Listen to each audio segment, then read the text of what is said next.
My name is Tim Hay, and I'm the Lead Cooperative Development Coordinator for Nashville Value Point, and I'd like to welcome you to today's webinar presentation for our new contracts for walk-in building supplies. We have Ann Sleep on the phone. She's the Lead Contract Administrator from the state of Utah, and she will introduce these new master agreements to you today. And then also Shannon Berry is on the call today, and she's the Cooperative Development Coordinator that supported Ann and the sourcing team in these new agreements. Speaking of sourcing teams, I will have Shannon introduce the sourcing team to you today. Shannon? Okay, thanks, Tim.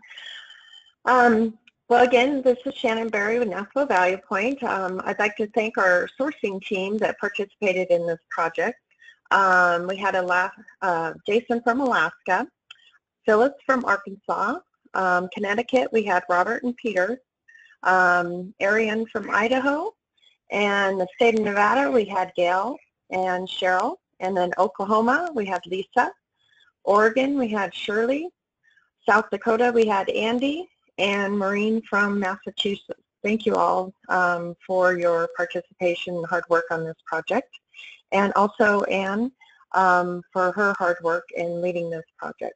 So now I'll turn it over to Ann for describing the new master agreement for walk-in building supplies. Thank you. I would also like to thank the sourcing team for helping us out. It was a great experience in being able to work with these people, and I think we have a great contract. The purpose of the contract was to be able to establish a walk-in building supply relationship with a major national vendor, and it allows state governments, institutions of higher education, political subdivisions, District of Columbia, and the territories of Utah, of United States, and other eligible entities with approval from the states in order to use this contract. It is a contract that provides great benefits. It provides comprehensive inclusion on specific commodity. We get better pricing for more spend. The one thing I want to focus on this one is the added value services. And Lowe's, who was awarded the contract, offers a lot of added programs that we can all use. They have the business credit, which they have 3 separate accounts that you can apply for. There's the Lowe's account receivable, Lowe's business account, and the Lowe's business rewards card. They have easy delivery. They do allow appliances to be delivered up to 75 miles area away from the store for free. Everything else, there is a shorter mileage. It's 20 miles, and then there are fees according to that, which is listed in the contract. There's contractor packs and bulk discounts. One of the things I want to really focus on is that they do have a dedicated email support box for Nashville Value Point customers. So anytime any state has an issue, anyone that uses the contract, they can send an email with their concern to the naspo@lowes.com email box, and you will get a response.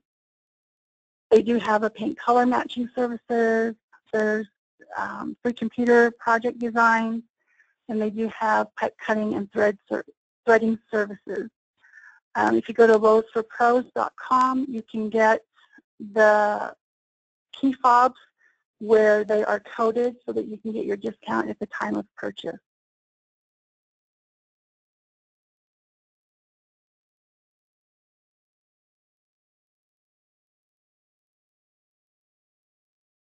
Their scope of services are very varied. You are allowed to walk into the building and get anything you want, because everything in the building is actually on contract. It range from electrical power sources to outdoor gardening, lamp and ballast, and again, anything that's miscellaneous, everything that's in the store is on contract, which is a wonderful thing. They do have the material handling and being able to do that. Now, the RFP process started June 8th, was when the RFP was advertised. Questions, there were two sections of questions, June 22nd and July 6th. And the closing date for this RFP was August 16th of 2016. We did have an extensive evaluation period, which allowed everyone to evaluate thoroughly the proposals that were received. And the notice of award went out November 18th, and per code for the state of Utah, we have a 10-day protesting period, and that ended on November 28th. And during that time, we did not receive any protests. So the process continued. We had 3 proposals. One of 3 offerers was responsive, so we evaluated on the one through the whole process. 2 offerers were not given contracts due to the fact that one did not meet mandatory minimums and the other did not meet the minimum score threshold in order to go on to cost. So we ended up with just 1 contract, and we went into negotiations with the offerer. They accepted all the terms and conditions and were awarded a contract. The minimum mandatory requirements were pass-fail, and they met them all. There was a total of 1,000 points possible, 500 for technical, 500 for cost. And as you can see, the technical criteria was broken down into different categories, and the points are there as to the possible points that they were able to receive. Again, on the second slide, it's the same. And then the cost and awards were done by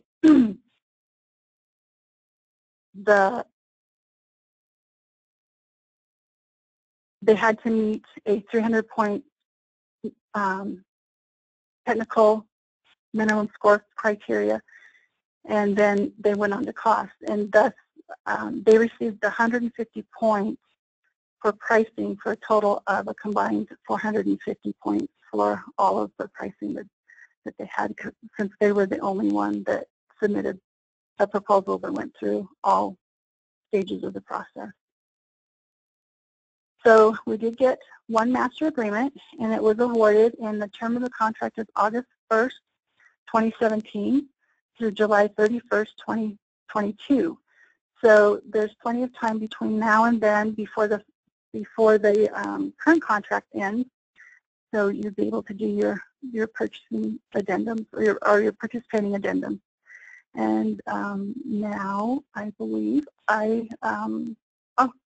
Lowe's does have 7 locations throughout the nation. They do have a large inventory. Again, as I said before, everything in the store is on contract. You can use your state purchasing cards, and there are easy account setup. There's different ways to set it up. And the key fobs, you can order and get those from Lowe's at lowforpros.com. They did award to us a 7% discount, and so you can get that through all the items throughout the store. And again, there's the delivery for large purchases that don't include appliances, and they do have a quote support program for purchases over $1,500, and you can actually get deeper discounts when you use that program. And the only thing that they don't have this time on this contract is the 2% prompt pay. That is not included in this contract. So if you have any questions, please feel free to give me a call. My phone number and email are there, and I would be happy to answer any questions that you might have. And at this time, then I'll turn the time over back to Tim. Thank you very much, Ann, and we hope everybody finds that this new agreement with Lowe's in the walk-in building supplies is very beneficial. Talk quickly a little bit about the participating addendum process. So all 50 states and the District of Columbia have executed a memorandum of agreement with their membership of NASPO that allows them to use any one of our NASPO cooperative programs that we have. And we have roughly 60 different portfolios right now, and those portfolios are all available to NASPO members through that memorandum of agreement. Through the PA process, there's different options that states have, and states may select which contractors they'd like to use. They can include their own state administrative fee, also include any unique terms and conditions that are specific to their state. Utah has put together more of a vanilla master agreement with terms and conditions that are applicable to everybody.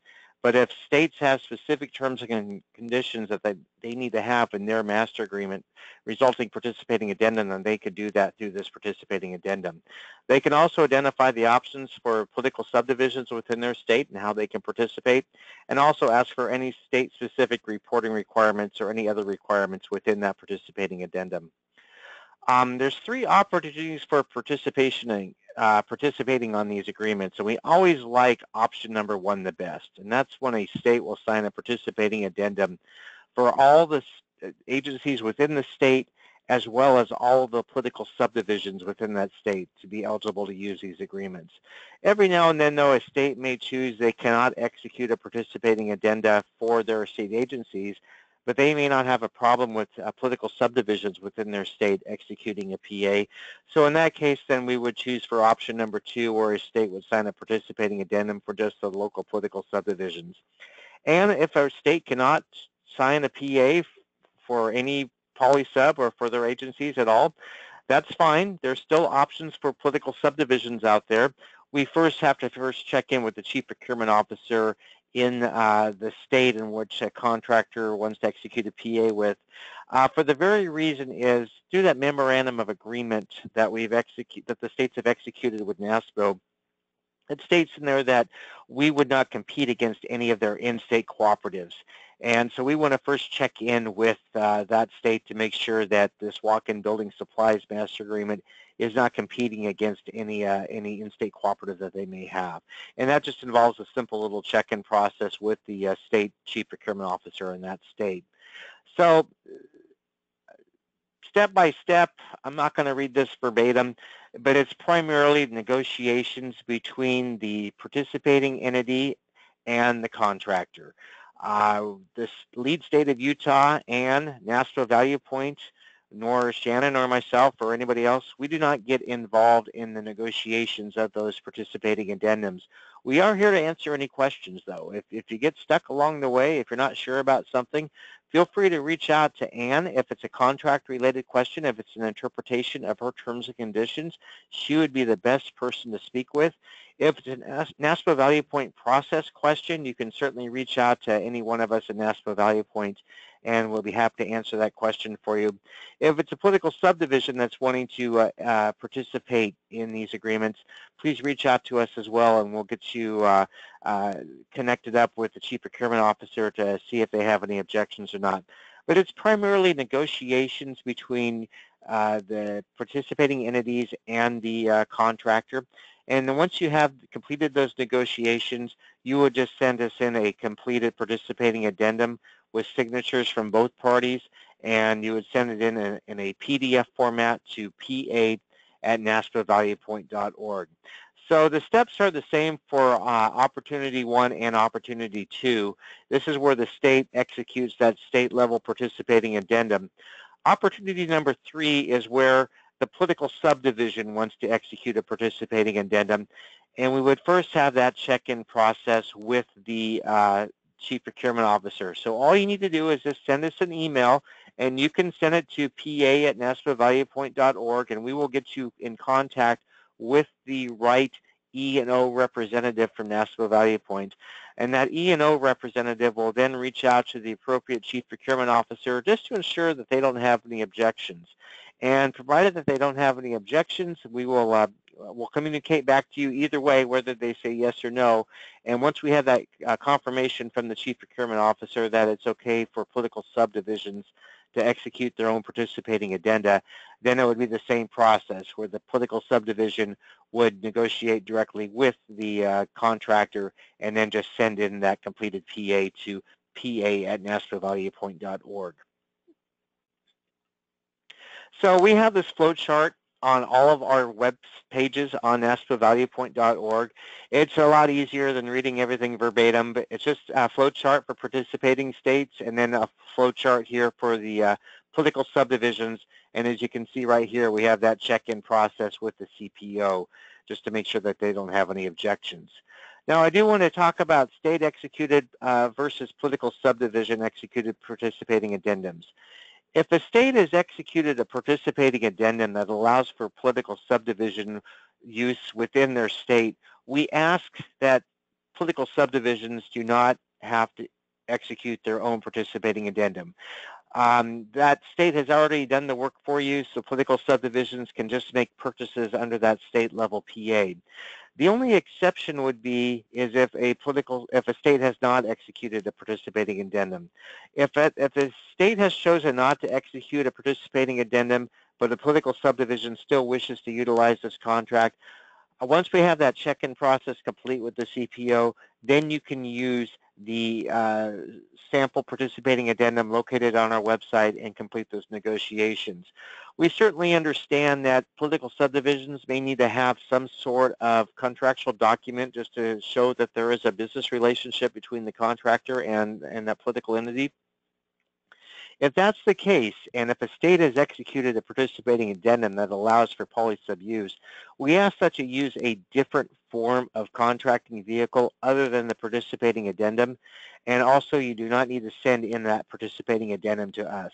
We ask that you only send in the actually executed participating addendums and not send in any other form of contracts to us. So just some things to remember. We do have sample participating addendums located on the NASPA Value Point website under the Master Agreement Portfolio. So if you click on Lowe's, and if you go to that web page, there'll be a part there that says Model Participating Addendum. Just click on that, and that'll pull up a Word document, and it's a 3-page document, and you can utilize that to begin negotiations. We will keep copies of all executed participating addendums in our own repository, and also we will post them up on NASPAValuePoint.org. And as we have more states executing PAs, the United States map will start to fill in with their states colored in blue as they execute those participating addendums. Just a reminder that we do not get involved with your negotiations, nor does the lead state, but we are here to answer any questions you may have. And we ask that you only submit completed and negotiated PAs with signatures from both parties to us. Sometimes we're copied in on communications that happens between entities and contractors. And we know you're trying to help us out in keeping us in the loop, but sometimes we would rather not be in the loop because we don't want to mistakenly post a participating addendum that has not been fully negotiated yet. So we ask that you only send in those completed participating addendas to us, and you can just send them in a PDF format. So Shannon Berry is your primary point of contact on the NASPA Value Point side for the cooperative development activities. Her contact information is here, so feel free to reach out to her. And if you're not able to reach out to her, you can just certainly go to NASPAValuePoint.org and just click on Contact Us, and all of our contact information is out on the website. So with that, I would just like to thank Shannon and Ann and the entire sourcing team for their hard work and putting together the new master agreement with Lowe's and for walk-in building supplies. And feel free to contact us if you have any questions. And I hope you have a great day. And thanks again for tuning into today's webinar.